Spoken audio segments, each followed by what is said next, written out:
নেতা জনাব তারেক রহমানের নেতৃত্বে আমরা আন্দোলন করেছি, আমরা কারাভোগ করেছি, নির্যাতিত নিপীড়িত হয়েছি, কখনো মাথা নত করিনি।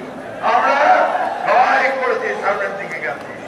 বন্ধুগণ, আমি আজকে আমাদের সেই সব শহীদ যারা এই দীর্ঘ 15 বছরে এবং জুলাই আগস্ট মাসে যারা প্রাণ দিয়েছেন, শহীদ হয়েছেন, তাদের প্রতি শ্রদ্ধা জানাচ্ছি, শ্রদ্ধা জানাচ্ছি। আমাদের সেই সব আহত ভাইদেরকে যারা আহত হয়েছেন, বন্ধু হয়েছেন, চোখ হারিয়েছেন, তাদের প্রতি সহানুভূতি জানাচ্ছি এবং আশা করছি যে তারা আমাদের সরকার তাদের সুচিকিৎসার ব্যবস্থা করবে। আমি বক্তব্য দীর্ঘ করবো না। নির্বাচনের তারিখ ঘোষণা হবে খুব শিগগিরই। আমাদের নতুন জুলাই ঘোষণাপত্র হয়েছে।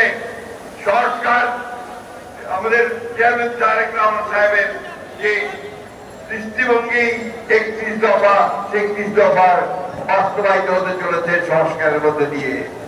আসুন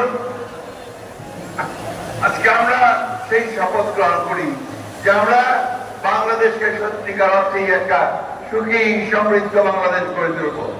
স্বাধীনতার ঘোষক শহীদ প্রেসিডেন্ট জিয়াউর রহমানের যে স্বপ্ন ছিল সমৃদ্ধ বাংলাদেশ, আমাদের দেশের বেগম খালেদা জিয়ার যে আপসহীন নেতৃত্বের মধ্য দিয়ে যে গণতন্ত্রকে আমি রক্ষা করেছিলাম, আজকে আমাদের নেতা জনাব তারেক রহমানের নেতৃত্বে আমরা সেই গণতন্ত্রকে উদ্ধার করব।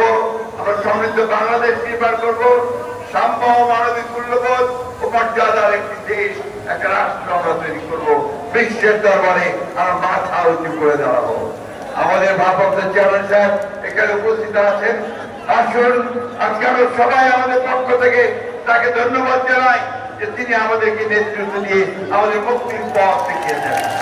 আমি ধন্যবাদ জানাবো দেশের সমস্ত মানুষকে, রাজনৈতিক দলগুলোকে, ছাত্রদেরকে, এবং এটা না বললেই নয়, আমি দেশপ্রেমিক সেনাবাহিনীকে আমি আন্তরিক ধন্যবাদ ও কৃতজ্ঞতা জানাতে চাই। তাদের সহযোগিতায় আমরা এই অর্জন, এই বিজয় অর্জন করতে পেরেছি। এই কথা বলে আমি আমার চ্যানেলকে অনুরোধ করব যে এই জনতার উদ্দেশ্যে তিনি কথা বলবেন এবং তিনি আজকে র্যালির উদ্বোধন করবেন। আসসালামু আলাইকুম ওয়া রাহমাতুল্লাহ।